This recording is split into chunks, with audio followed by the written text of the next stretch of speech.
டயட்டில் இருக்கவங்களுக்கும் சரி, இல்லை குழந்தைங்களுக்கு ஹெல்த்தியான ஒரு ரெசிபி கொடுக்கணுன்னாலும் சரி, இது ரொம்ப ஆப்டபுளாக இருக்கும். ஸோ அதுக்கு தேவையான அளவில் ஸ்வீட் பொட்டேட்டோ எடுத்துகிட்டு பீல் ஆஃப் பண்ணி வாஷ் பண்ணி எடுத்துக்கோங்க.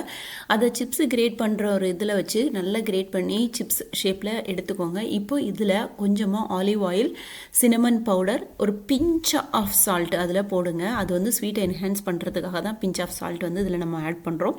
ஸோ இதில் போட்டதுக்கு அப்புறமா பிளாக் பெப்பர் பவுடர் இருக்கும் இல்லையா, அதையும் ஆட் பண்ணிவிட்டு நல்லா மிக்ஸ் பண்ணிக்கோங்க. மிக்ஸ் பண்ணினதுக்கப்புறமா பேக்கிங் ட்ரே எடுத்துகிட்டு அதில் அழகாக ஆர்கனைஸ் பண்ணி வச்சுக்கோங்க. வச்சுட்டு அதை அவனில் வச்சுட்டு 25 to 30 minutes குக் பண்ணி எடுத்திங்கன்னா அவ்வளோ எம்மியாக இருக்கும். இதில் வேணால் கார்லிக் வேணால் கிரேட் பண்ணி போட்டுக்கலாம், தட்ஸ் அப் டு யூ. இல்லை வேண்டாம், கார்லிக் ஸ்மெல் எனக்கு பிடிக்காது அப்படின்னா நீங்கள் அதை யூஸ் பண்ணணும்னு அவசியம் கிடையாது. ஸோ இது பேக் பண்ணி எடுத்ததுக்கப்புறம் குழந்தைங்களுக்கு இன்னும் கொஞ்சம் ஸ்வீட் வேணும் அப்படின்னா ஹனி கூட மேலே டாப்பிங்ஸ் மாதிரி போட்டு கொடுக்கலாம். பட் நான் எதுவும் ஆட் பண்ணல. இதில் கொஞ்சமாக சாப்பிட்டுட்டு ஒரு எக்கு சாப்பிட்டாலே மார்னிங் பிரேக்ஃபாஸ்ட்டு ஃபுல்லாக இருக்கும். மறக்காமல் சேனலை சப்ஸ்கிரைப் பண்ணிடுங்க.